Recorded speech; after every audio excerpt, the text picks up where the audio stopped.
Okay, so welcome to the at-home edition of science class today. And the target that we're going to be working on is that you're able to use some evidence and your own brain to explain how special structures in a plant affect the probability that it's going to be able to reproduce, which means make more of itself. So we're going to start with some common plants that you may have in your kitchen right now or in your cupboard. And we're going to be taking a look at, could you explain to me why that plant is so good at what it does, making more of itself so that we can eat more of it. So I'm going to start with the banana right here. This is the Cavendish banana. We've talked about it before in class.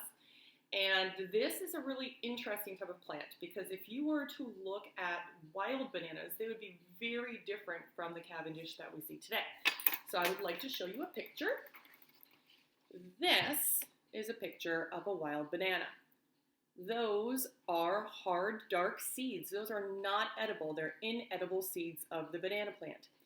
And imagine having to eat that and then spit the seeds out, okay? Yes, there's nice juicy, white, pulpy flesh there that you could eat as an animal, and you would probably eat all of it, and then, as many of you told me before, poop it out, which would help it grow, which is true. But what does our banana today look like compared to this? Well, if we took a look at our banana today, there you go. You'd notice that the seeds do not look like the seeds in this wild banana plant. And that is because these are non-edible, sort of like, well, I wouldn't say non-edible. You can eat them. They're edible seeds, but they don't work. They're sterile.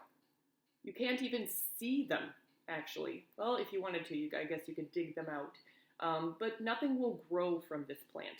And the reason is because we don't grow Cavendish bananas by taking the seeds, or animals don't take the seeds and then poop them out and they grow again. We've developed this so that humans will eat it. And so therefore humans have to grow it. And in order to grow it, we actually just go to the bottom of the banana tree itself and just kind of pull apart where the roots are and rip off a chunk of it and grow it as a separate item.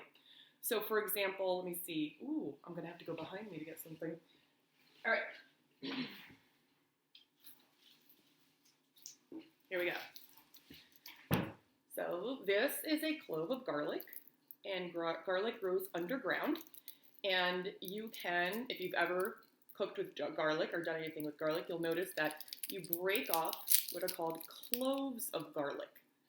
All right, so these can be broken off. This can be planted in the ground. An entire giant head of garlic will grow. Here are the roots. And then you have all of these different cloves. So think of a banana plant, the Cavendish banana, as something like this at the base. If I was growing Cavendish bananas, I would just rip off what they call banana pips. I would rip these off and plant them, and a new banana plant would grow from that.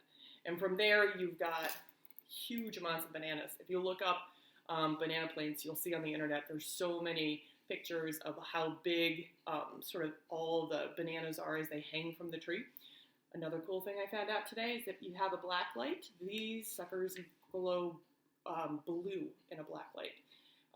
Has nothing to do with doing that for animals. It mostly has to do with what's going on inside the plant. But animals who see that type of fluorescent blue will notice that this is ripe at the right time and eat it. So, rare fact. So here's your job. For tomorrow's class, which is going to happen on Zoom, red block at 12 o'clock and purple block at 12:30. Same Zoom room, so if you want to show up early and just listen, totally fine with me. You want to stay late, totally fine. But what you're going to do is you're going to do a little bit of research. You're going to pick one plant, coconut, pineapple, anything you want, and you are going to research that plant and figure out what strategies does it use to get its seeds from one place to another. Are there any special parts of the plant that help it to successfully seed itself? And tomorrow, when you come to the Zoom meeting, I want you to either bring with you your special guest, which could be that plant, okay, like this mango or an apple that you researched, or a picture of it that you either print out or you draw. So that will be your special guest star tomorrow. And you're going to tell us all about how that plant uses special structures and different ways of making sure that it keeps on making more of itself. So good luck. On Google Classroom, you will notice that there is a long list of all the different plants that I had in my kitchen, plus looking out my window, trying to figure out what plants are out there. So maybe you need to head outside.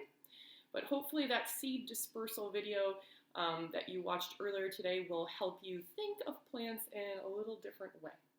So see you guys tomorrow at noon. Good luck.